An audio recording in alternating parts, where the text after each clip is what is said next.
Colonialism and the Object explores interdisciplinary territories that are currently emerging around the context of museums. These essays can be understood as efforts to delve into the cultural history of objects, with a focus on empire. This cultural history involves placing objects within the contrasting discursive frameworks of colonized territories and imperial metropolises. The museum and the collector play a role in mediating the evolving meanings of these objects as they transition between these two contexts. The book's origins trace back to a 1995 art history conference held at the Victoria and Albert Museum, signifying the connections between the colonial past and the post-colonial present. The essays cover a wide range of topics, with varying degrees of depth and quality, shedding light on the interdisciplinary insights that the exploration of empire brings forth. One challenge that parallels the collection's breadth is that of categorization.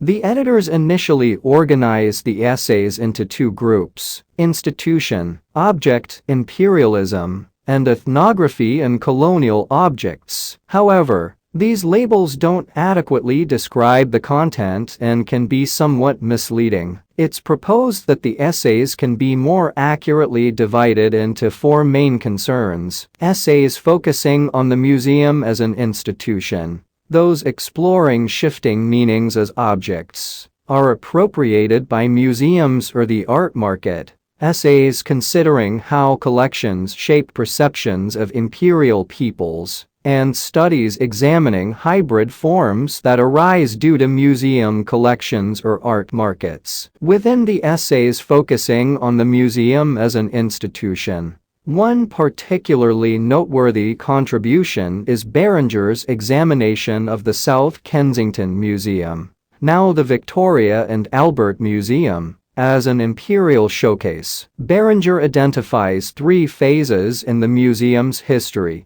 each reflecting changing currents of imperial ideology. Craig Clunes discusses the formation of Chinese art collections at the British Museum and South Kensington, addressing the impact of these institutions on the viewing of Chinese objects in terms of national and imperial identity. Museum curator Nima Pavaya-Smith reflects on the inclusion of art from the Indian diaspora in Bradford Museum collections, linking this to the evolving ethnic composition of the community. The collection also includes essays that focus on specific objects and how their meanings change as they transition from the colonial realm to metropolitan museum collections. Deborah Swallow's piece stands out as she traces the intricate history of the relocation of the Gwalior Gateway. This object's journey spans various exhibitions and contexts, shedding light on Victorian academic discussions about Indian architecture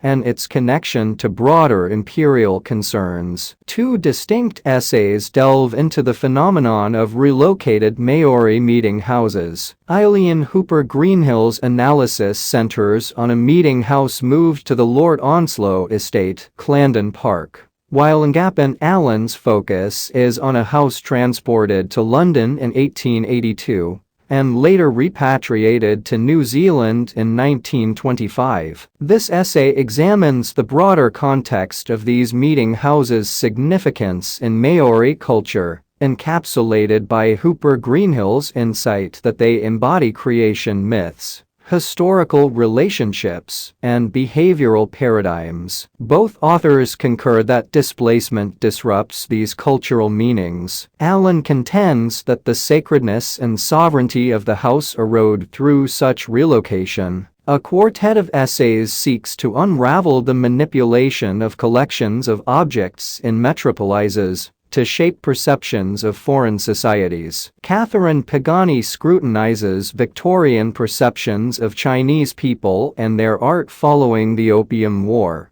exploring the coexistence of disdain for the people and admiration for their art. Karen Kettering examines the production of porcelain images of typical Uzbeks in the Soviet Union, demonstrating how these images both domesticated resistant figures and reinforced Russian cultural identity. Jean Canizo compares the collections gathered by David Livingstone and Canadian missionary David Curry in Africa, shedding light on differences due to colonial contexts, personalities, and ideologies. Nicholas Mirzoeff evaluates Herbert Lang's early 20th century photographs in the Congo, showcasing how they aim to portray cultural difference to Western audiences. The final cluster of essays delves into hybridity within the colonial context. Nazish Atta Ullah analyzes a wooden screen carved by Ram Singh,